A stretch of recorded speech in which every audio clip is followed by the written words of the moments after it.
Hello crafty friends, this is the Papered Chef here. Last week I showed 21 projects you could create with the So Cool Paper Pumpkin Kit, April 2021. That video has almost 2,000 views already, so it's very popular, and now I would like to show you how I created a couple of the projects using the stamps. Now this is a new set, and I'm gonna use my slightly worn down set. So here's what we're gonna do. We're gonna stamp these in Memento black ink. We are going to then cut these out with the ScanNCut. We're going to cut out the watermelon and the popsicle. Then I'm going to show you how I go about coloring these to create a totally different look. I'm going to show you two projects I've already created using the In Color collection. And so that will have one look, and I'll show you another project I created using the Brights collection. We'll color the watermelon with the Brights collection. And finally, I want to experiment if there's time. I always say if there's time, meaning if I don't get cut off, if my internet sticks with me and I don't get like knocked off the internet, then I would like to try a third color scheme, which is using the last year's In Colors, because I've been meaning to try that with a former paper pumpkin kit. So maybe I'll try that live, and we'll be daring. So this is what we're going to do. We're going to start at the beginning. I'm going to show you how to stamp your stamped images, cut them out with your ScanNCut, layer them. Later we'll layer them, or else I'll at least explain how I layer them to pop them up. And then we'll use the blends, the alcohol blends, to color them. So the alcohol blends markers are something that's really just amazing for your stamped images. All right, so like I said, I always get two paper pumpkin kits. And as I'm talking here, as I want to say hello to everybody, and I want to talk to you about this paper pumpkin, because this kit is so popular, and I'm actually getting emails that say, oh, how can I buy this kit? Well, hello, the whole point of the whole paper pumpkin, I hate to even be rude by the way I'm going to sound coming off of this, is like, you can't buy this kit. Like, the whole point was you had to be a subscriber to get the kit. So like, I'm getting all these emails. Well, I just want that kit. Well, you can't just get this kit. Okay. Like, I don't know how many times I have to explain this, but it's getting old. Okay. You have to be a subscriber, and you have to be willing to have surprises to get this kit. Now we have refills only for subscribers. So if you're a subscriber, you can get the refill for this kit for $10, and you can make 1, 2, 3, 12 more cards, right? The refills come with everything but the stamps, right? And if somebody still needs the stamps, I can get them the stamps. But what I'm saying is you have to be a subscriber, that I would even do that for. Like a new subscriber that can get the refill but then can't get the stamps. You're going to get Batter Up, the next month's kit, which is called the May kit. If you subscribe now until May 10th, you'll get the Batter Up kit. If you subscribe May 11th, you'll get the kit the next month. I don't know what that's going to be. We just know the name of the kit, and that's it. You have to be willing to be surprised when you're a Paper Pumpkin subscriber. It's like you're a magazine subscriber, and you get a magazine. They don't tell you what articles are coming out in the magazine ahead of time. If they did, nobody would buy the magazine. They wouldn't be surprised, right? It's a subscription. So you can't just buy the kit. And I just keep getting email after email. Well, I just want that kit. Show me where your link is to get that kit. I don't have a link for the kit. I mean, I have a link to subscribe. It's in my channel. I mean, it's in my, what is it called? It's in the description of this video. Now where we're going to put this one. Let's put this watermelon on there. Let's put the popsicle on there. These are just so easy to color. Now my friend's 10-year-old daughter used these stamps, so we might get bumps and stuff. We'll see. I didn't clean them after she used them. She did such a cute job though. She used like she made Minecraft characters, and then she like had them holding watermelon. See what I'm doing? I'm inking it upside down, and I test it first on my mat. Yep, it's pretty good. No bumps. And it's kind of good if it has bumps, it's okay. All right, let's see who came in. Oh, wow. I knew this would be popular. Look at this. This is such a popular kit. Okay, hi Bree. Hi Diana. Hi Deb. Hi Darlene. Yvonne. Hello Yvonne. Oh, what a cool name. Gugu. Oh, what a cool name. Okay, Gugu, Karen, and Yvonne. I hope it's a good explanation, Yvonne. I didn't want to be rude. But like, oh, I just want that kit. You can't just get this kit. If we could just get this kit, like we would have no subscribers. If you just could wait and only get the kits you like, we would have 0 subscribers. Nobody would subscribe by month to month. They would just wait to see what the kits look like. I mean, you gotta be willing. I mean, this is how I get my crafty mojo. I don't care what the kit is. I'm going to make the most of the kit. Only once a year I get a dud kit. And I will tell you when it's a dud. Not a dud, but just one I don't like. Like, it's the home decor ones for me. Someone else is like, oh, that was my favorite kit. It's like, no, I don't really like a home decor kit. Like, one time I spent like an hour making a wreath. And I had to make a wreath, and I was like, my friend, I just gave it to my friend. I don't know why I'm making so many watermelons. There's a spot there. That's why I'm not making a watermelon there. Okay, see? Going crazy with the watermelons. I don't need as many popsicles. I guess we'll just make an extra in case we mess up the stamping, right? But I gave the wreath away. My friend liked it. It was like a home decor thing. So I say dud, but a dud for me is like the best thing since sliced bread for someone else. They'll be like, oh my God, I love it. It has flowers. I love it. So it just all depends. But for me, I'm like, oh gosh, I got to spend an hour making a wreath. And one time I had to make a journal, and I gave it, also gave that away, like some kind of photo journal. So like once a year there's home decor. About 8 times a year there's cards, right? 8 times a year there's cards. And then maybe 3D projects, what are we left? 8. Home decor is 9. We're left with 3 kits, which are 3D. I would say like always Valentine's Day, like in January, we always get a kit that's like a 3D projects, like bags or boxes or something for Valentine's Day. That happens like 3 times a year. You get some kind of packaging. You always have fun with the kits, though. I always do videos on alternate projects. All right, we got a lot to cut out here. I probably shouldn't have stamped so many, but I wanted to color them. And, that's why I'm stamping so many. Because I wanted to color them with different color schemes. That's kind of the point of this video. One of the points of this video. Yeah, the 3D kits are the best. I think so, too. Bree, the 3D kits are the best. But, I make the most of every kit, and I just love getting a surprise kit in the mail. Now, in Europe, they don't have Paper Pumpkin subscriptions with Stampin' Up! And, of course, they can get the kits they want, but they only get 3 kits a year when our kits go global. Maybe twice a year. So if they either get the kit they like or don't get it. But it's only like they got Bouquet of Cope, and they got, I think, that box of Sunshine one. But that's all they got. Okay, notice what I'm doing. I'm all about tips and tricks here. So my mat, I don't want anything to slip off my mat. Okay, so I'm putting a piece of painter's tape there. I'm not covering up these registration marks. Never cover them up. Another thing about the painter's tape is don't make a complete square. When you use painter's tape, don't go over there with a square, because all of a sudden the paper will get selected, and then you'll get one big square. You'll be like, how come none of my images were selected? And none. And you'll be like, what happened? All these cool stamped images, they were all enclosed. Well, it's because the whole thing, if you put painter's tape around your whole piece of paper, only one big square of painter's tape will be selected. Ask me how I know. I've done that before, right? All right, so I got all the stamped images, and we're going to do the first part, which is just cutting them. Let's see, cutting. We're going to go like this. We're loading the mat. You can't see what I'm doing, but see how I just loaded the mat? I will show you what button I used after I turned the camera angle. But right now, I had to just load it, before I changed the camera angle. So what I did is I loaded the mat. We're going to click. We're going to move the camera up like this. Now, my camera, my tripod broke, so my husband had to tape it. So let's see if I can get it to tilt anymore. I mean, it's taped with just packing tape. And it's really drooping, and it's really low, so I'm just hoping I can. It's the first time I've done a ScanNCut since the taping job he did. And so I'm hoping I can get this in the right angle. I mean, I can't go any higher. In other words, I have to do this. I can't tilt it up any higher. Isn't that kind of crazy? But I'm on my 3rd or 4th tripod, and I just can't keep buying new tripods. They're $150. And I'm even, sometimes they're warranted, sometimes they're not. All right, let's see.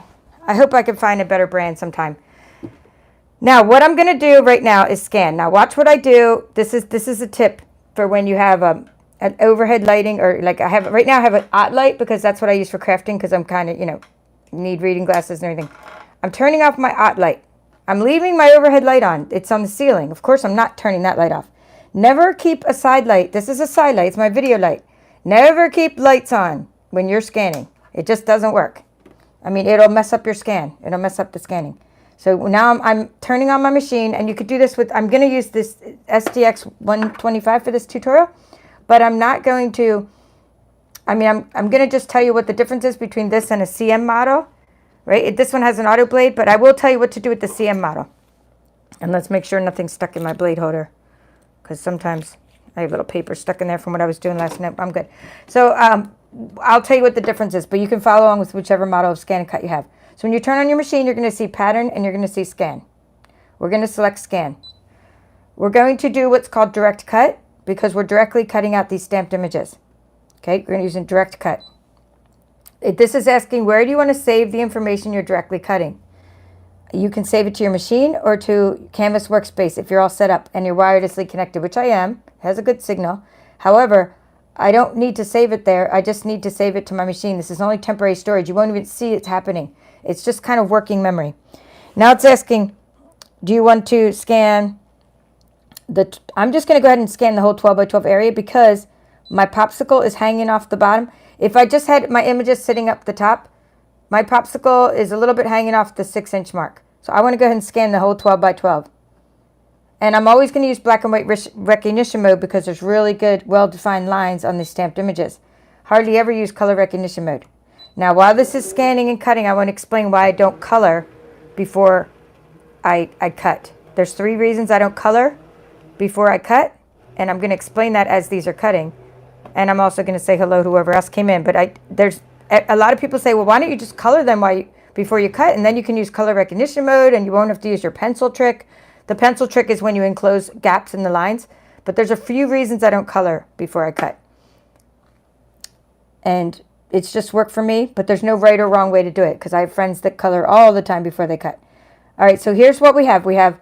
It's recognized this area, okay? Remember I told you about the painter's tape. If you would have put a big square of painter's tape all around your mat, you would have got this big square to recognize. But see, all those got recognized, which is good. Now, I did put them a little close to the edge, and I can kind of see that. So what we want now is we want to get just the part we want to scan. Even though it's a 12 by 12 mat, it only scans like 11.52 inches. That's what that red boundary is. It doesn't scan the whole 12 by 12. So we are going to just, that part got cut. I should have moved them a little bit over to the left a little bit. And by the way, I always use the right side of my mat because it's stickier, and this part of my mat kind of gets caught up sometimes, but you could have put these stamped images anywhere on the mat you want. So what I want to do is I want to get rid of the unwanted bits. That was the dirt on my mat. Notice all the dirt on my mat. It got selected. All those lines got selected. Well, we don't want to waste time cutting all these lines, right? And it's just dirt on the mat. There's no paper there. So we want to, first of all, make a selection. The next way to get rid of unwanted bits that you don't want to cut out with your stamped images is to go ignore object size. Ignore object size is get rid of small bits that are caught in the scanner or that got scanned in. However, if you go too big on the ignore object size, you're going to be ignoring the very object you're trying to cut. So these are, say, 2 inches. Maybe they're not more than 2 inches, but they're definitely more than an inch, but they're not more than 2 inches probably. So I'm going to just go with ignoring an inch object size. Okay, we'll click on that. And then the third way, after we click OK, the third way to get rid of unwanted bits is to actually go in and we can edit them out with the trash can. Okay, but I don't need to do that. I don't want to do that because I want to first put an outline distance around my images. And when I put the outline distance around my images, it's going to go ahead and be forgiving and get rid of those extra lines that got selected on the inside. I don't want the inside of that watermelon to cut out. I just want the whole outline of my stamped image to cut out. So we're going to click an outline distance of 0.04. Now see how that corrected everything we needed to correct? It ended up making this little bits in the middle go away. So that's good because we have an outline distance of 0.04. And you'll see what that is. I like just having a little white area around when I cut my stamped images. So there they are. That's what we're cutting, just the outline of our images. Again, we're using direct cut. We're not saving anything that we cut. I'm using auto blade technology, meaning, and it's going to go ahead and take 2 minutes because I stamped so many images as I was talking. I forgot how many images I was stamping. And I'm going to go ahead and cut those out. It's actually not going to take a whole 2 minutes. It's going to take more than 1, but less than 2. See, it's already down to 1. It always rounds up to the next minute, so that's not bad. I'm using auto blade technology. I can go ahead and turn my light back on now that I'm done scanning. And I'm using, and it's already sort of not aligned very well. Yep, I think I need to do scanning cutting position adjustment. Yep. Let's stop that. Let's quit cutting. Let me show you what happened, and we'll troubleshoot live, and we'll see who else came in and say hello. Now you get to see me troubleshoot live and do a scanning, cutting position adjustment. All right. Oh, I know Ginger's new because I love her name too. I loved your names. Some of your names on these. And your handles, I guess you could call. Okay, so we have Teresa Martin. Hello. Sheila. Hello. Jan from California. I just think of the Beach Boys. Kathy. Hello, Kathy. And Ginger Snap. That's whose name I totally love, Ginger Snap. Hello, Bree and Cheryl, Enike. And she's asking me what time. It's I don't know, around noonish or something. Okay, let's see. Didn't I win some stencils for being your latest subscriber? Teresa, I did send the stencils to somebody. Let me see. I got to see who I sent the stencils to, but I got a couple more. I know I have another set or two. Okay, hi from Arizona. So Teresa, I know I did send the stencils to a subscriber, but I will find out who I sent them to. Gosh, I wish I took better notes. Cheryl. Hello, Cheryl, Kathy, Maria. Okay, so this is what happened. Let's troubleshoot live. Maria, and who else? Where do we stop off at? Maria. And then I saw Nola come in. Boy, lots of you guys came in. Hello, Anne, and So Crafty, and Jen. Oh my goodness, I'll have to get back to everybody after Nola. I'm going to say hi to in a minute because we need to troubleshoot. Here's what happened. It doesn't matter that I just did a scanning, cutting position adjustment right before this video. It doesn't matter. The reason it doesn't matter is this. I changed where my machine is. I pulled the mat out, then I reloaded it. So in other words, I need to do it again. I need to do another scanning, cutting position adjustment. So you may be asking, what's a scanning, cutting position adjustment? Well, here we go. Let's do some troubleshooting. I'm going to put these images down. I stopped cutting in the middle of this, and it's okay because we're going to use the same stamped images we already have. All right. When you get an uneven amount of white space on one side of your image versus the other side of your image, you need to stop and do a scanning, cutting position adjustment. And after you do that, and that watermelon came out funky. And after you do that, you need to just keep your mat loaded. I should have just kept my mat loaded, but I was trying to do an introduction. So in other words, I have more white space on this side than that side. And it's fine, and it looks cool, and I'll still use these. I mean, they're still cute as can be, and it still beats fuzzy cutting, or fussy cutting. My sister always tells me I say that wrong. Right? It sure beats that. However, we need to get it to be the right amount of white space. So what's going to happen when I do this is this. It's going to scan in a piece of white paper. I'm going to not use this side because I just used it. Okay? It's going to scan in and it's going to put little marks. We're going to use this side of the white piece of paper. You need a 12 by 12 sheet of white paper. I'll just use this one. It needs to be 12 by 12 because it puts a little hash mark over on this side, a hash mark on that side. And it's going to align the thing. But this is why it's off. It's off for a couple reasons. I unloaded the mat and I can see it sort of buckling. So you'll get some troubleshooting tips here from me. So one, and again, I have to turn off the light when I do that. So one is this. I'm going to lift this up. And that was, well, it doesn't matter. It's crooked. I have to unload it when I do it. Sorry. Basically, when it got in there, though, it got a little crooked. The mat got a little bit of crooked. So, of course, even though I just adjusted it, it's crooked. Oops, wrong side. I'm going to turn it to this side. Wait. Actually, I got to use a paper trimmer or something and cut it off so that I don't have any hash marks there. Just find another piece of basic white. See if I can find another piece. Yep. Because anyway, so that's why it's not cutting right. Let's see if I have my paper snips here somewhere. Or we can use it here. We'll just use this piece. When it says use a 12 by 12 piece, it doesn't matter if it's a full 12 by 12 piece. Right? Really what it means is it's a 12 by 12 across. So I'm going to use this piece of basic white here. And I'm going to load, and so we're going to have to load it again as we do the scanning, cutting position adjustment. All right, so actually we'll just use this one. I'm just trying to find one that one didn't quite make it across. And so it didn't quite make it. And I hate to fiddle fart so much while I'm live, but you know what? That's the whole thing that really happens. So what you can do, since I'm live and I don't have a paper trimmer, is this. I can just, all you really gotta do to get the white piece of paper, you just gotta cut off that other tick mark. So So you could do another adjustment, see?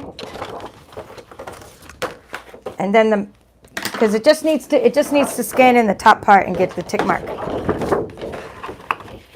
All right, here we go.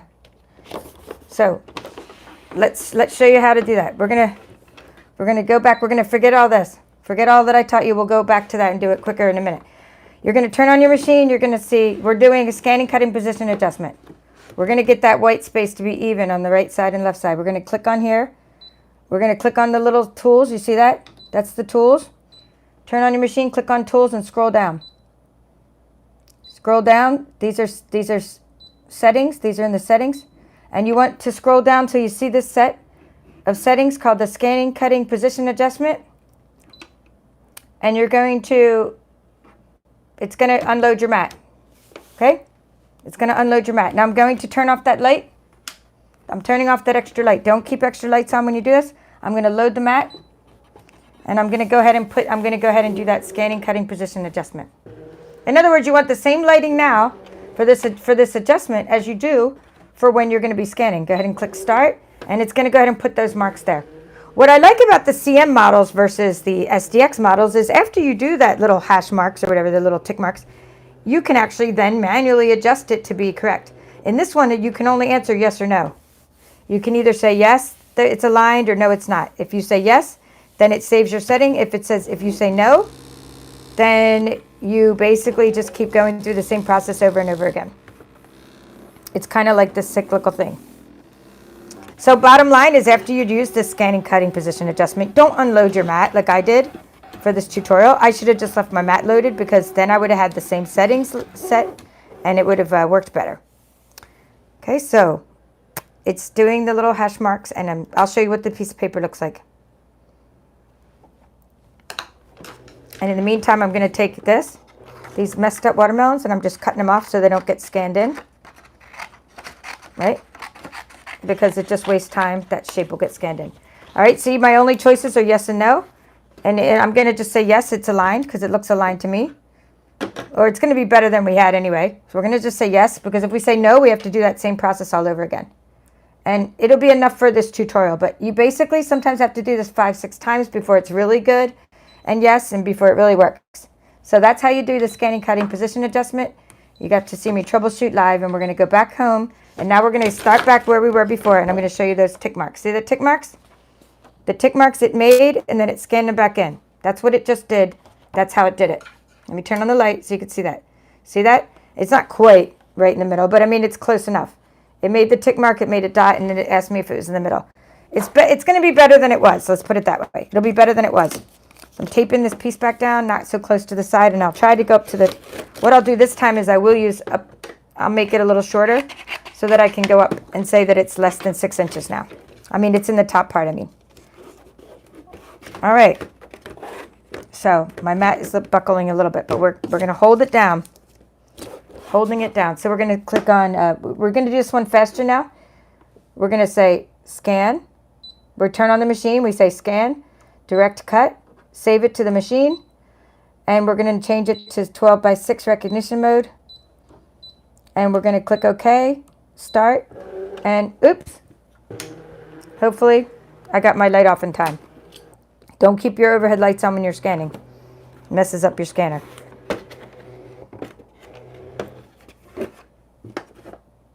I mean, it's just so many things can mess up with your scanner, but that's one of the things I've noticed. Okay, let's click OK. And we're going to ignore object size. First of all, ignore everything. Oh yeah, it's still okay, 1.5 inches. Okay, ignore object size. Select the area you want. See that tape even got selected? We'll have to delete the tape. Select the area you want. Ignore object size. Okay, then we select the area to ignore more objects. Then we preview, and we also can do that. Okay, we click OK. That's good. And we're gonna put the outline distance. And then we still have to get rid of 1 bit after that. See that little bit? That's even, that one, even though we did an outline distance of 0.04, we still got to go in and edit that piece out by trashing it. Okay, so that's how you get rid of objects you don't want to cut. We're going to go ahead and click OK, and we're going to click cut. It's going to cut these out, hopefully with more even. I don't want to say they're going to be perfect. They're going to be more even than they were before. There's going to be even amount of white space between around them. Okay, but if they're not perfect, that's okay, because we're not striving for perfection here. We're striving for a lesson on how to color and, you know, cut and layer. And yeah, they are coming out better. I can already see that they're coming out better. So if you're cutting basic white cardstock with the CM model, you're not going to have an auto blade, and you're going to have to use a blade depth of 4 for the regular basic white cardstock. And I'll put that in the description of this video. Okay, I see all kinds of people speaking Spanish here, which is great. I'm glad you guys are all conversing, but I'll just go ahead and say hello to some more who have come in. Carol, and you're very welcome, Carol. Sherry, Letitia, Kathy. Oh, wow, we got someone from the UK. You get a global paper pumpkin kit out there in the UK this month. I think it was this month. It might have been last month. Hello, Cindy, Deborah, Becky, Colorado Creating, Claudia, Carmita, Sandy. All right, lots of fun. Okay, so what we did is we got done cutting, then we're going to click OK. So let's leave this machine set up for a minute as we do something else with that later. And let me show you how far we got. So let's see how these came out compared to these. Okay, this was the messed up ones. And these are how we're going to get these off the mat. So we're going to pull our painter's tape away. And we're going to peel these off the mat. Oh, I can tell already that they're going to be much better. So I always just peel them off with my fingers, but I'm going to show you what you should do, because I know I have a lot of newbies that are new at the ScanNCut. You should use your little spatula, okay? I just run in and grab them with my hand. But anyway, use your little, because my mat's not very sticky, but your mat's probably going to be sticky if you just got your ScanNCut. So you're going to use your little spatula to get those off. Okay, now look at the difference. Just by doing the scanning, cutting position adjustment. And I didn't plan that, but if I would have planned it, that's how I would have planned this lesson. I couldn't have planned it any better. And here's a little nib that got selected. Now I want to tell you about what I was trying to tell you about before, but I got other things happen. Okay, the reason I don't color before I cut. Look at that. I'm saying they're perfect. I'm happy with these. Very happy with the amount of white space, the even amount of white space before them. Now I'm leaving this on the mat. I'm leaving my mat in the machine for a couple of reasons, and one is that I want to create an outline distance in a little bit, if time permits, because I want to do some coloring now. But I want to talk about why I don't color before I cut. So this is why I don't color before I cut. Reason number 1, and you just got to see it. I don't even need to explain it. I mean, I don't even have to. I couldn't have planned this better if I had tried. Reason number 1, never to color before you cut, is because if you do, you could end up like wasting a lot of time, because not all stamped images cut out correctly. Okay, you got to see it. Not all stamped images cut out correctly. Okay, that's first reason. 2, if you were to color outside the lines, these aren't in any order of importance. I'm just explaining what the reasons why. Okay, what I'm going to do is I'm going to color with some brights and some ink colors, by the way, as I'm talking. 2, if you color outside the lines, then of course it's going to scan outside the lines, right? You color outside the lines, it's going to scan outside the lines. So if you mess up on your coloring, right, then of course whatever you mess up on is going to get scanned in, and you're going to have bumps. It's not going to be like an even watermelon. It would scan in, like, instead of a smooth curve like this, the line of the way the artist had it, instead of a smooth curve. Let's see. I'm using the light and the dark. I think I'll just use light. I'm just going to use light and dark for that one. But the other section, I'll do it more like a section. So it would scan in the bumps, and then it would scan your bumps, and that wouldn't be good. Okay, so that's the second reason. And the third reason is this, and this is going to make a lot of sense as I do this tutorial. The third reason I don't color before I cut is because now, if you make a bucket of crafty goodness, which a bucket of crafty goodness is, let me just describe what that is. Everybody who's watching my channel knows what a bucket of crafty goodness is. It's a bucket of stuff that you've scanned and cut, like this. Like for, this is the ice cream corner bucket of crafty goodness. Popsicles galore. Stamped images usually go in there, but I used them all up. you would then be able to color them later to match whatever project you're working on. So if you don't color before you cut, you have a bunch of these little embellishments. You have a whole bucket of them in your bucket of crafty goodness, and then you can go, oh, I need a card with this color scheme, and you color it the way you need it. So you're not committed to your color schemes. You can change your color schemes later. All right, so what I'm doing now, just so you know, is I'm using the Stampin' blends. What I showed you first was just how to color the side of the watermelon with Granny Apple Green. It's one of the Brights color collection. Now I'm going to show you more how to blend by using the Poppy Parade. The Poppy Parade, because in this section you have a bigger section, so you actually can blend better. We're going to just do a dark around the outsides. Right when you have bigger sections, it's easier to show blends. Start with your darker color. Go around the outside of whatever section you're coloring, right? And then get your lighter. This is lighter Poppy Parade. Again, this is part of the Brights collection, and you're gonna pull that darker color into the lighter color. So I just use circular motions. It dries better, but is that the most perfect watermelon color in the world? Okay. I think it's like a perfect watermelon color. Unlike the color that came in the kit, terracotta tile. I think this one's better. Okay, so then I just pull in that color in. See how I'm just trying to get rid of those harsh lines for the dark and the light. Now just dry lighter. And if you want to top off icing on the cake, you can take your color lifter. And if you want to make the watermelon lighter, you can. Or if you got any spots too dark, you can make this little section lighter in the middle of your watermelon if you want. That's the color lifter. The color lifter is magical.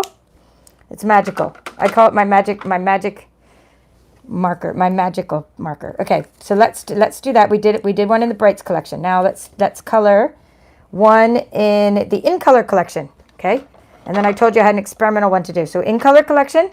So those were the Brights collection. This is Daffodil Delight. I'll show you my projects in a little bit.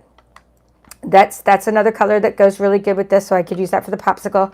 Bermuda Bay is in sort of both collection. That would work too. Now I'm going to use what's called the In Color collection. These are the brand new colors coming out May 4th. We're going to take this soft succulent, light and dark. And you want to use colors that go well together. So we know these go well together. And just watch how I'm doing this. I'm just going to sort of take the soft succulent, the dark one. You could use Evening Evergreen, but I think Evening Evergreen's too dark. It's my least favorite of the 5 in colors, but I know it's going to be nice for Christmas time. And I would normally just make like a dark outline, but I can't because this section is not very big. So that's what you do with that one, and you're just going to now get in there with the light the light soft succulent. The colors are written on the side. Oops, I should have used the small. I'm using the brush tip, but I should have probably used. I'll get in there with the fine tip. I should use the fine tip. See, if you mess up while you're coloring, that would have scanned. I'm coloring outside the lines, and that would have scanned in. But suit yourself. Now, the advantage of coloring before you cut, and I've done it on this channel, I've said, oh my gosh, these were so hard to cut out. I said, oh, you guys, I colored before I cut. And you've seen me do that too. It's because if there's too much pencil trick needed, meaning if there's lots of gaps in your things you're coloring, there's lots of gaps. I'm going to use my color lifter to get rid of that spots I messed up. If there's lots of gaps and you have to use a pencil to enclose your gaps, then I'm just trying to rub with the color lifter. It has some pink in it. My friend's daughter thought it was a white marker, and she was like coloring with it. I'm like, no, it's an invisible magical marker. Anyway, so that's the point I'm trying to make, is that if you have to, like, if there were gaps, if you were like cutting your scanned image and there were gaps and you had to fill in it with a pencil mark to be able to get it to recognize because there wasn't good outlines like this, then what you would have done, and now I'm going to use, by the way, that was soft succulent. Now I'm going to use polished pink, and I'm going to do that same technique I did with this watermelon with the polished pink, with the dark and the light, and maybe a little bit of the color lifter at the end.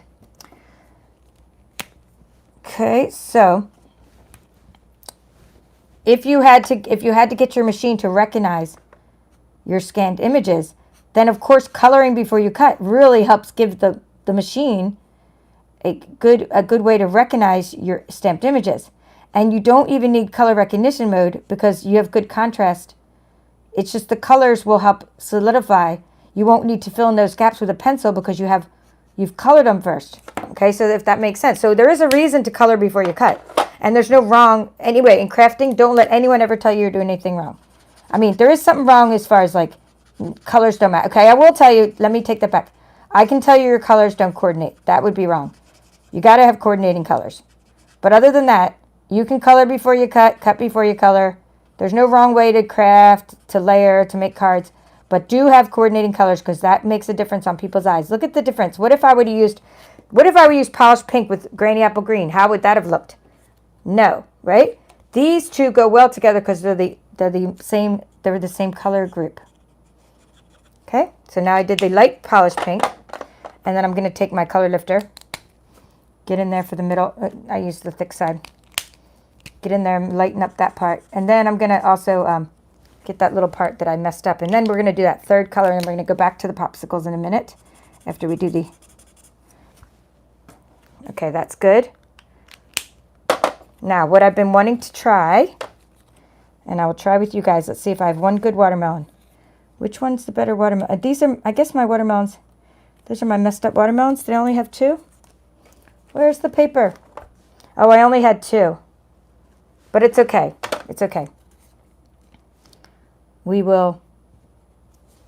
You know what I could do for the next part is instead of layering all these, I can just stamp one watermelon and layer it for you. Then that'll work. Then I can do that third coloring like I've been wanting to do.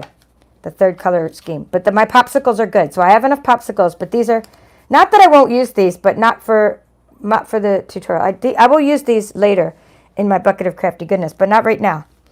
Because right now I want to show you just this other color scheme. But I have to scan in one more. So we're going to just make one watermelon and hope for the best. We're going to stamp it once and just hope it comes out in the scanner. And then if not, try again. Okay, there we go. It's just stamping it. Okay. Now, what I'm going to show you now with the ScanNCut is I'm going to show you how to do what's called layering with the ScanNCut. So we'll just start back over. We'll scan this in and then we'll layer it. Because I need one more watermelon. Oops. So we'll put that there. I'm hoping all my blends don't go falling right off my table. So when you use the ScanNCut, you don't have a lot of room to craft and color. It's kind of like one or the other. So what we're doing is we're putting that down and just see how I do this. Putting it over there. I'm just putting some tape on it.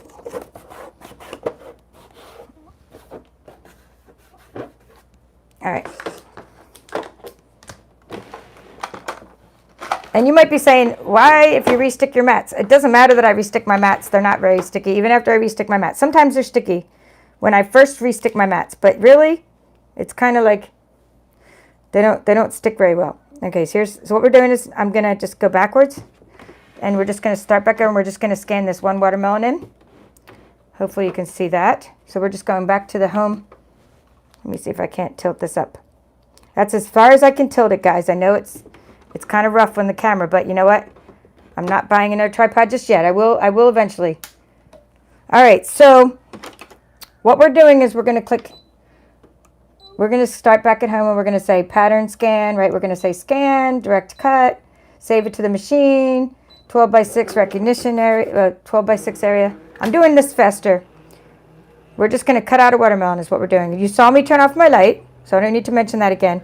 I did mention the blade depth of using a blade depth of 4 if you're using a CM model, but I'm using an auto blade, so I don't have to set the blade depth. And this one's going to cut out pretty quick. And hopefully, since I haven't removed my mat, it's hopefully going to cut out with a nice even space around it. I'm getting rid of the outer distance. I can ignore object size, but I think I don't need to because there's only one thing. We can say preview. We can click OK. And we can put an outline distance of 0.04. And we click OK. And we click cut. It's as simple as that. I would normally cut 50 of these out at once or a whole page of these out at once. Not maybe, however many watermelon will fit on a big page. I would normally cut out a whole bunch of these at once. And then I'd have them in my little bucket of crafty goodness and I would color them later. Keep in mind while you're cutting out a bunch of things at once that sometimes you need to stop, pause your machine and sharpen your blade because it could get dull if you're cutting out a whole page at once. Okay, we still pretty aligned pretty well. Now look how I'm going to do this. Watch what I'm going to do. I'm going to take this watermelon off. We'll color it in a minute. And watch what I do.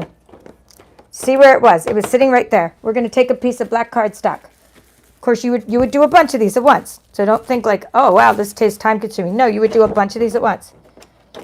Okay? You would have stamped them a little bit of distance apart from each other. Probably further than that apart from each other. This is a good distance apart from each other to stamp them.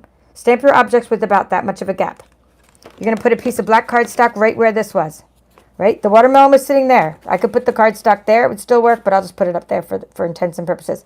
Just put it where the watermelon was, the black cardstock.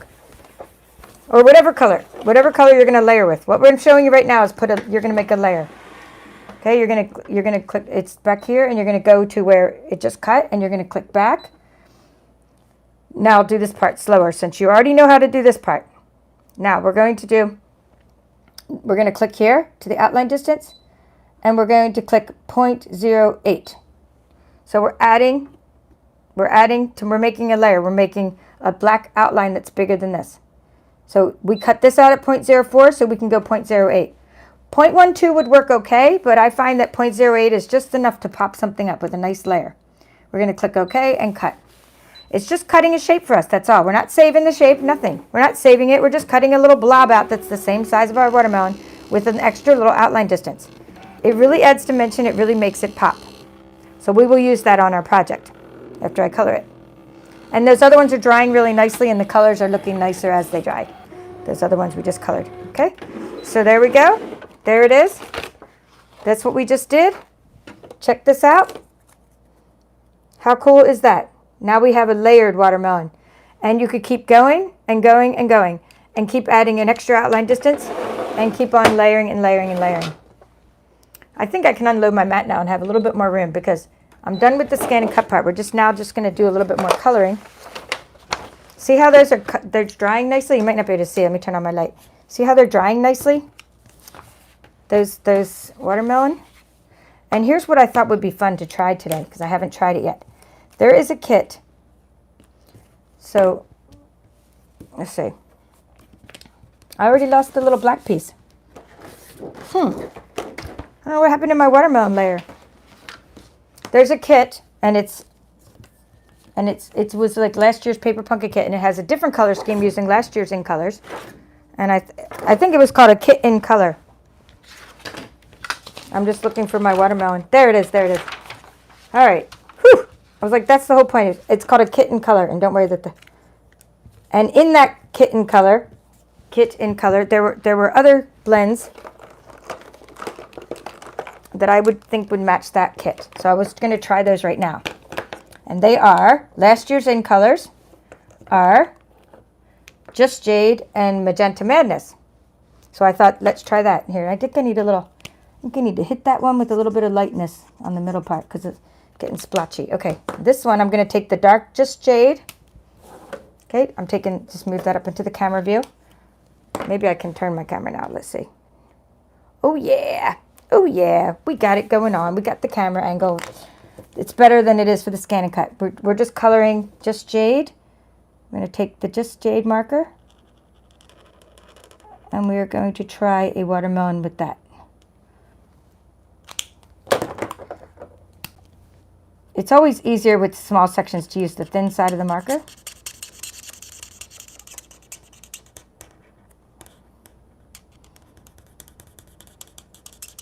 Ah, nice. And of course I did color outside the lines. I think I need another color lifter. Mine's kind of like empty and not really doing much. All right, let's see. We've got the dark Magenta Madness. Actually, probably the thin side is better for such a small section. I only use the brush side when I'm kind of going over the other sections. I would use the brush now for the inside because I've made the outline, but it's hard to use a brush when you're trying to do fine work. Okay. Now I could use the brush on the light one. This is the light Magenta Madness. And I can use the brush because I have a big section, see? And now I'm just doing sort of circular motions and pulling in the dark. There's not much difference between the dark and the light on that one. I might just go over the outside again in dark just because I don't see a whole lot of difference between these two markers. So I'm just going to make it, I'm making there be a difference, right? I'm just going over the outside a little bit darker. All right, I'm liking that watermelon too. And that one got to be a little bit light. Let's go over, I think I made it too light on that guy. I think I made it a little too light. I got to go over that one with the another color. All right, so what do we have? We're just going to hit it with this one. And awesome. 3 different color schemes. This is the kit I was talking about. Last year's kit. I got a refill for it. I'm just going to grab it out and try it. I didn't know if it would work. And I'm just going to see how it would work. We're going to take this and fold the cards. This is my refill. And what you do is when you fold your cards, always use like a little spatula, right? When you fold your cards from the kits. But you can use your brother's ScanNCut spatula, the one we just used, would work, or a bone folder. But I like to use really like thick spatulas, heavy duty. Okay. And what else do we have in this kit? We have a little rainbow. All right. I'm not going to actually, do the sticky part. We got some twine. All right. We could tie a little. I'm not going to stick it on. We're just going to tie. We're just going to see what happens with this little watermelon, how it looks with this little kit, because I have examples of the other 2 schemes. And then you'd pop this little rainbow up with dimensionals. See, kits just come all with extra pieces. Now, I don't think you can get the refills for this one anymore. It's called a kit in color, but a lot of you have been subscribing with me that long, and you probably have this kit. Oh, yeah. And then sort of you pull, then you can trim it, and you can pull along the back to make it, you can like sort of tape it on the back a little bit when you use your dimensionals, and that kind of makes that's just one way to pop it up with a couple extra dimensionals, and you pop up that. Actually, I would probably move the ribbon to the side a little bit. There we go. Pop that up, and then I put the watermelon there with the sentiment. Super cute. Okay, this is the watermelon that would go with that. And you put a little sentiment there. Okay, so that's what I'm talking about. Look at that color scheme going together. And this kit came with extra little stickers that went with that color scheme. Oh, and here, and I actually used some extra stamps here. See, sometimes I turn my old paper pumpkin kits into boxes of crafty goodness. As you can see, I have extra stamped things in there. You are amazing. Well, that's not going to fit on there. We'd probably use a smaller sentiment. Maybe that one, but probably even smaller. I'd probably use a smaller one that's a little bit more contrasty. Contrasty, is that a word? Something like that. There's a card, instant card, with a matching watermelon. Then add some bling. Do you get it? Do you understand? Now I'm going to show you the other examples as we color these. I'm going to show you these as I'm coloring. And then what we could do is we'll show you how to pop that up. So here's how you pop up the watermelon that we just did a extra layer for. And look at the difference that makes and how it really makes your project pop. Okay, there's the outline. 0.08, look at that. Now look at that watermelon. It's up on dimensionals. How cool is that? Okay, I'm going to show you my other projects as I talk. Where are my projects?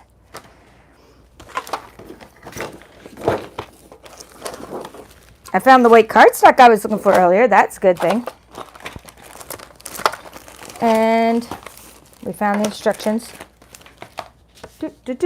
Okay, well, I know they're here somewhere. This is a different one. It has to be close because I found another one from that kit. So my new projects have to be, or my in color projects have to be close because I just made things with them.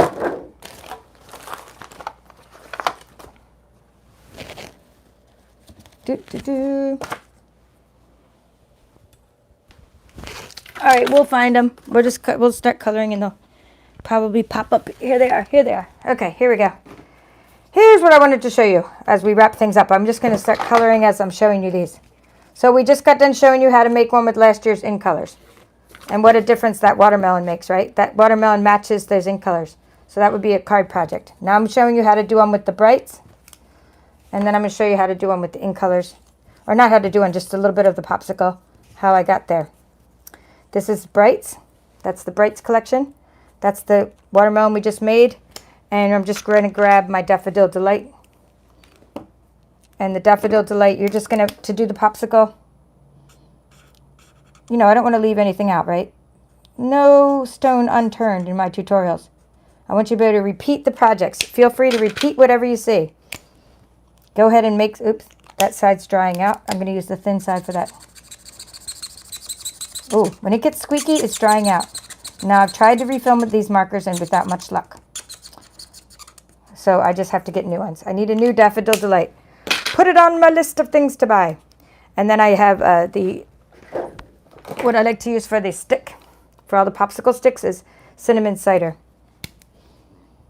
Dark cinnamon cider around the outside. Light cinnamon cider on the inside. And that's how you color a popsicle. Do that for each section, putting the darks on the outside and the lights on the inside for each section of your project.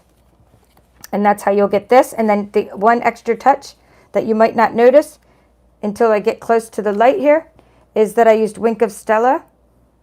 Hopefully you can see the glitter. There you go.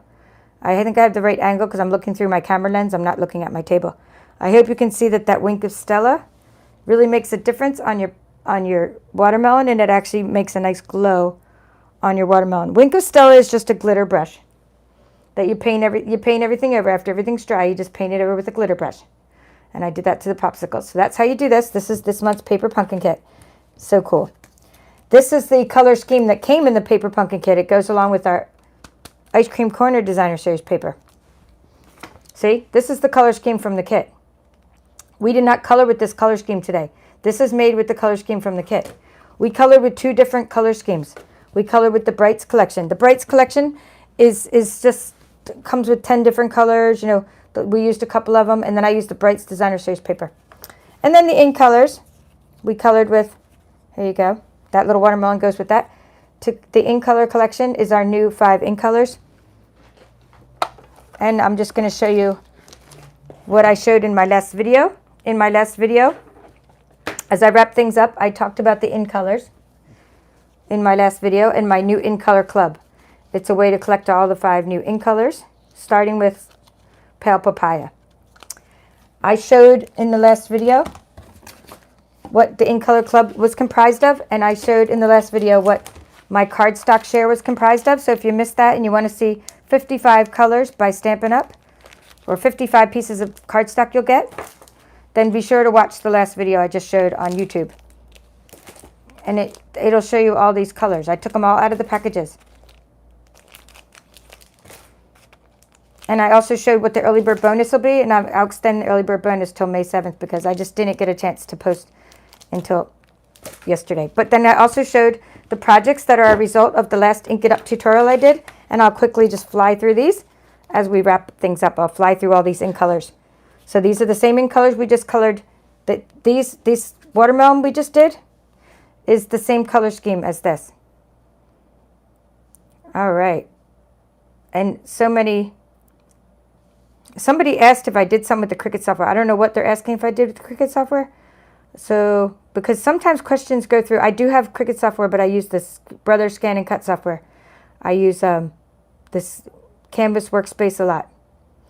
So, not sure. So we do say hi to a lot of you guys. Claudia, Denise, Kathy. Oh, good. I'm glad that you got your kit, Kathy. I'm glad you got your kit. And Enike wrote some things, and Jen wrote something. I'll have to kind of look through all these comments later because there's so many comments. But I'm glad you guys are all chatting with each other. Shelly, Nola, Susan came in. Wow, lots more came in since I've been looking down and looking through my camera. So what I'm doing now is doing this. I'm just flying through these in color projects I just made in my last Ink It Up tutorial. In the last Ink It Up tutorial, I explained the different things you could do with the new ink colors. You can stamp different scenes. You can use the Ink Color Designer Series paper. You can emboss the new in color shimmer vellum. You can add bling to the shimmer vellum by adding the new in color gems.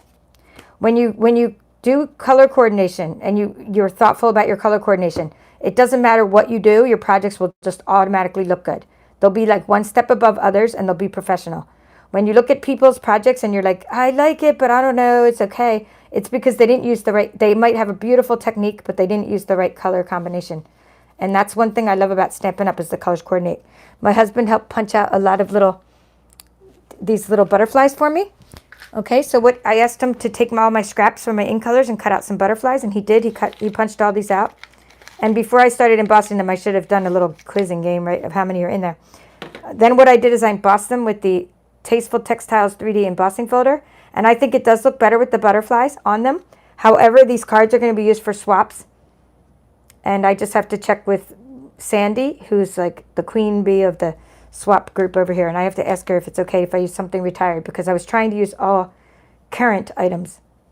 Right now, these aren't retired yet, but this is the $7.20 punch I told you about that's on last chance sale until May 3rd.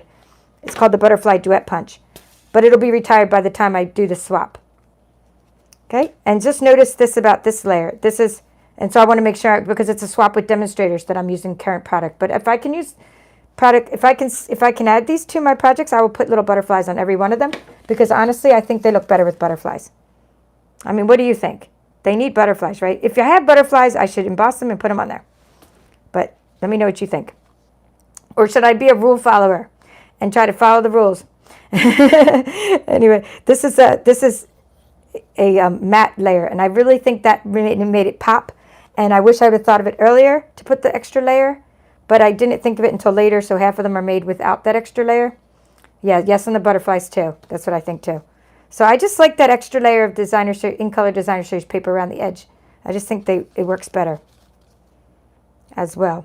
Just took little strips of the new designer series paper. Oh, by the way, the reason I have some up top and some at the bottom, and you would have noticed this if you were on that Ink It Up tutorial. When I cut these pieces out of shimmer vellum that I embossed with the Meadow embossing folder, this little butterfly was facing up, so I put them on the top. But these butterflies were like facing up as well. So I cut this in the middle. And so some of these have to be on the bottom of the card. I couldn't have put that piece on the top of the card, because then the butterflies would have been upside down on top of the card. I'm almost done going through my stack and of my, what ScanNCut do I like best? I like my CM350 best. To tell you the truth, there's an extra gem on my finger. It came from here. I like my CM350 better, but it doesn't do as much. I really love the auto blade of my SDX machine. They don't really make and sell the CM350 too much, so it's really not a matter of which one you like. There's only one that's ever like kind of being marketed at any given time by Brother, except for like the Disney models. I think there's just like one, and right now they seem to market the SDX models. Okay, then I stopped here and I just did like half cards. I didn't finish these, but you can see that I do things in stages. Like I put the piece of designer series paper on it. Now it's ready to be mounted, but I thought that was too much of the fresh freesia, too much of the same color, so I think I need to mount this one onto an evening evergreen. So see, I didn't mount them because I thought that's too much fresh freesia, although it does look good. Fresh freesia next to fresh freesia. But I just wanted to get some other colors of designer series paper. So I only needed 12 cards, but so I'll use some for thank you cards for customers and things. But by the way, I used the something Meadow. I forget, it's a Meadow embossing foil. Oh, sometimes my vellum ripped a little. See, this is why you need butterflies. Butterflies fix all flaws. Because all you need to do is put a butterfly down there. And you get that little piece of vellum is hidden forever. Sometimes my vellum rips when I emboss. Anyway, anywho, that's what I've been up to. Those are some swaps I'm working on. I'm going to have extras. I ran out of the bling to put on them as well. All right, that's all for now. This is the Paper Chef. I hope you enjoyed this tutorial on how to, let me get back to what I was doing because these were all a distraction. I hope you enjoyed this tutorial on how to cut, color, and layer stamped images with your ScanNCut. Use these techniques for more than just the paper pumpkin kit that I just showed you. Use these techniques to cut and color any stamped images you have in your stash, whether they be Stampin' Up! Or not.